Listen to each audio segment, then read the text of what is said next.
Hey, it's you. Welcome to my video. Hey, sit down, take a seat. I'm going to talk about some trauma because it's trauma time. This is, of course, Silent Hill Ascension. Nope, not Ascension. No, strike that from the record. We don't talk about that. Silent Hill, the short message. What? The short message. Silent Hill, the short message. The short message, which was just announced and released as of recording today, and I just finished it about an hour ago. Yeah, I did a live stream. If you want to watch the full playthrough, it's up. It's about like 2 hours, almost 2.5 hours long. And yeah, I was excited to play it, and also not at the same time because I'm a little baby when it comes to these games. Silent Hill games, I love them to death. I will never play them again. They're terrifying. I'll play Silent Hill 2 remake just because it's a remake, but I just can't. They're terrifying, especially Silent Hill 2. Silent Hill 2 is like, it just gets me in the, everybody gets scared, like, ooh, I'm scared because there's a monster and stuff. And that's true, that too. The atmosphere, everything, it scares me to my soul to the point where I'm just like, it's both depressing, dreary, not both, there's more than two things. It's just both. There's like 10 things here. But no, it's depressing and dreary. That's one thing. Maybe we'll combine that into one. Dressing? No, that's terrible. Deprary? No, that's bad. Those two things. Very dreary, very depressing. But the other thing, it's just extremely atmospheric. Like, that's what I love about the original Silent Hill games, especially 2. I love 3 also. For a long time, 3 was my favorite, but I think 2 probably is, actually. Which is not a surprise. But 1 is amazing, too. I remember getting that at a yard sale. And which it would be amazing if I found out a yard sale now, considering it's like a $200 game. But yeah, and playing it, and whew, buddy, my friend had it, but I remember playing it first before I even played it with my friend, and yeah, that was a rough time playing it by myself. Luckily, me and my friend played it. We played a lot of the horror games back then. But yeah, it's just been a long time since Silent Hill has been gone, and it's also been a long time since Silent Hill has been good. A very long time. I really like Silent Hill 4. I know a lot of people don't care for it. I love Shattered Memories. That to me is the last great one. The gameplay itself isn't the best, but I don't think any of the Silent Hill games have like amazing gameplay. Personally, it has some good puzzles and stuff like that, and of course the atmosphere. Everything else really holds up the gameplay. Everything else, even the voice acting. I know everybody likes Silent Hill 2. Voice acting is not great. Silent Hill 1 also. Silent Hill 3 I think is much better. But the voice actor really adds a lot to that. Just strange and odd and just kind of disturbing, even depressing vibe to it. I think I love the voice acting. It's not like Resident Evil where it's like really bad and funny. It's technically bad, but it fits so well with those original games. Anyway, I'm going on a spiel about Silent Hill, not even about this new game, but yeah. Shattered Memories is fantastic. I think the story is fantastic, but the gameplay itself wasn't great in it. Like, it's a lot of running, and similar to this game, which I'll get into in a second, it's a lot of running through doors, finding the way you have to go, and things are chasing you.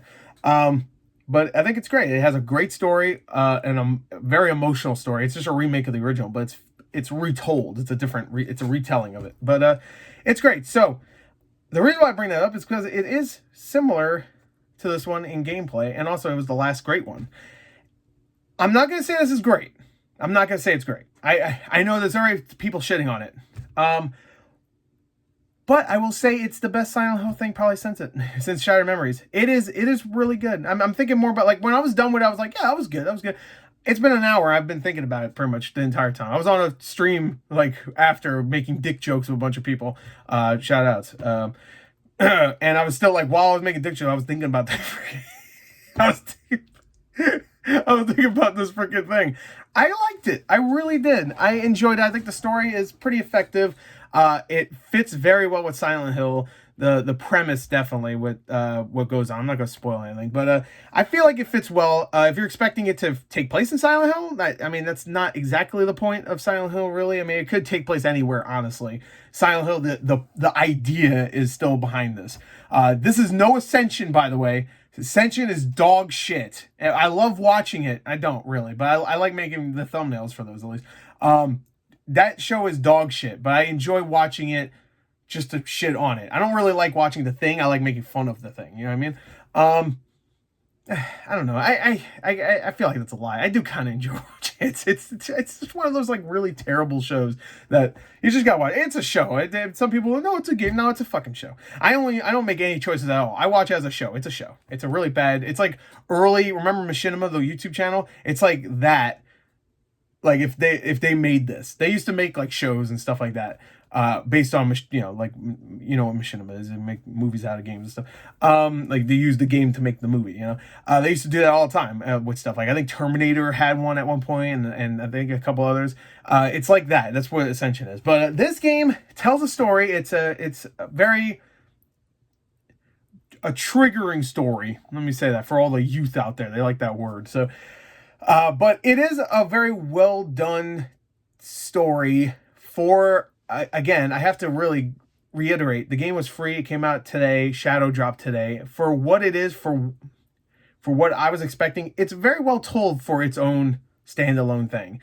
And it kind of fits well with Silent Hill, and even has a little bit of that awkwardness to like the voice acting. Not the voice acting is pretty good, but there's like some scenes, especially some of the live action cutscenes, cutscenes that are kind of awkward. They're awkward, but not the best voice acting out there. Not terrible, but like it kind of fits with the Silent Hill vibe.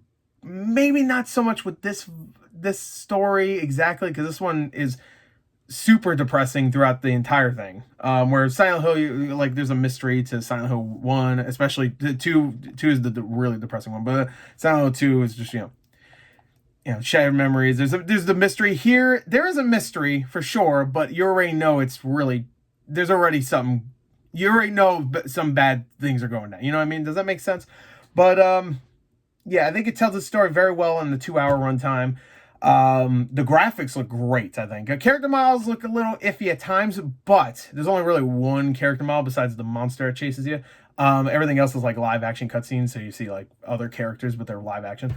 Yeah, that one character model was like a little iffy, but the environments look really good. The lighting is great, even though sometimes it's a little too dark. I'll get to that in a second. I think it's really well. It's well done when it comes to its visual style, and it's definitely a showpiece for like a technical level. Like Silent Hill 2, I think looks really good visually, the remake. You can say what you will about the combat, but this is also the same thing, I think. Like if you don't like Silent Hill, I would still recommend it if you at least try it out, because I think it looks really nice. Like the environments look really good and stuff. So it's free. You might as well download it, right? Or at least download it, so just in case they get rid of it in the future, like PT. There's a lot of PT stuff in here, by the way, which totally makes sense, obviously. There's even one scene where you're going through a room, and then you go through one door, and then you go through another, and then the room repeats. You know what I'm talking about. That's all PT is. But it doesn't overdo it. It's just like a little, almost like a nod. Like it does it for like maybe 3 times you going through it, and each time it's different. Besides, or a PT, you have to kind of figure out what to do before the room actually changes and stuff. If you know what I mean. But yeah, it's a solid story told effectively. But my main problem is the gameplay.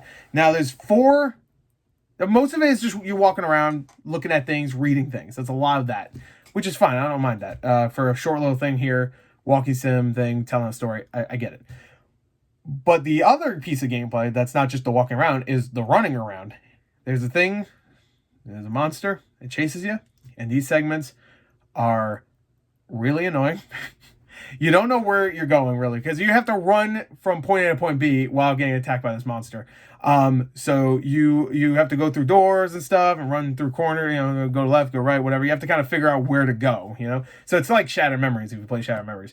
But Shattered Memories, I feel like, had more of a, like, you had a better idea of where you're going. I haven't played in a little while, but this game, not really, especially towards the end. The end, it gets so dark visually, and also thematically, that the story gets super dark towards the end. I mean, I knew it was leading up there, but there's also more reveals where I'm just like, wow, you really needed to add that too. Damn, fuck me. Like it was already dark, and it was just like, oh yeah, how about this? Boom, there you go. I won't spoil it, but it gets darker. We're from dark to darker. I'm not excited for darkest, but yeah, there's a lot of running around, especially towards the end. You have to collect a couple things towards the end too, while you're running away from this thing that's chasing you, and they'll try to flank you, and you have to like outmaneuver it by going around things and stuff. And I don't mind that part. It's just that whenever you you don't know where you're going, and whenever you die, you have to go all the way to the back from the beginning. So if you're collecting all this stuff, it gets frustrating. You watch my playthrough, it's frustrating. I got through it, but I just didn't like those moments. They were tense. I liked them. I liked the first one. I was like, oh, okay, all right, I got you. And then do it 3 more times, and they don't change it up enough. The last one, they change it up by making it so that you have to collect things. That's it. And if you collect a thing, it stuns the enemy. That's it. But I would like to thank my stream chat, because some of them helped me, because I didn't know some things. I should also say you have a phone with you, and while you're playing the game, you'll get text messages from someone, one of your friends, and the DualSense will actually make the little like text noise, which was fun. And that adds a lot more to it, because you'll get a text message from somebody else, and it'll be a little weird and stuff. It'll be Silent Hill-y, like kind of psychological, horror kind of stuff, and then you'll actually get text from a real friend who's like, yeah, I don't want to say too much. And you also use your phone as like your main source of light, so you can see through the dark. So, yeah, I don't know why. There's really not much else to say. I mean, it has a very Silent Hill aesthetic at a lot of times. Like when the chase sequences happen, they kind of tear away the paint and it becomes more red, and there's more like grates and fences and stuff. Very Silent Hill. But it doesn't take place in Silent Hill, I guess I should say. But yeah, so overall, I enjoyed it. I didn't think it was amazing, but I thought the story itself was told effectively. There might be some repetitive stuff in the dialogue at times, but that kind of services the main character, our main character in the game. It kind of works with her story in a way. It's hard to talk about the story because I don't want to spoil it. I want people to go at least watch it, I don't want to spoil like, oh, this happens, and now the first Silent Hill game we've had in 12 years. I'm not counting Ascension, any fucking game. Is spoiled. I don't want to do that. And so since Downpour in that Vita game, that's the last Silent Hill games we got. So anyway, that's it. Just wanted to give a quick review. If I had to give it a score, like a 0 to 10, I'd probably give it a 7 out of 10. I liked it. I enjoyed it. It's definitely the best thing probably since Shattered Memories. I'd say Downpour is like more of a 6, Book of Memories is bad. I don't know. Homecoming was before Shattered Memories, I think so. Was that really it? I guess it was Shattered Memories, and then, yeah, I think that was it. And then it was just Downpour in that Vita game. And it was dead. I guess the HE collection, that sucked too. They fucked that up. Comic Sans for the fucking sign. Are you kidding me? Troy Baker for James? Are you kidding? No. They got Laura Bailey also in there too. As Angela, I think. A good choice for actors if you want to get people that are, good, I guess. But like, it just didn't, I don't know. It didn't fit. I mean, to be fair, Troy Baker did a good job. He did a good job, I think. Replicating the kind of stilted kind of voice acting a little bit too. Like, you can tell he was trying, from what I remember. I watched a full playthrough of the HD version. I didn't play it because, like I said, it's gonna be hard for me to play that game myself because it's fucking terrifying. Anyway, so there you go. It is the scariest game of all time, I think, is Silent Hill 2. Anyway, that's it. It's good. I liked it. It's not great, but it's good. It's great compared to Silent Hill Ascension. No, it's a masterpiece. It's a game of the year compared to Silent Hill fucking ass Ascension.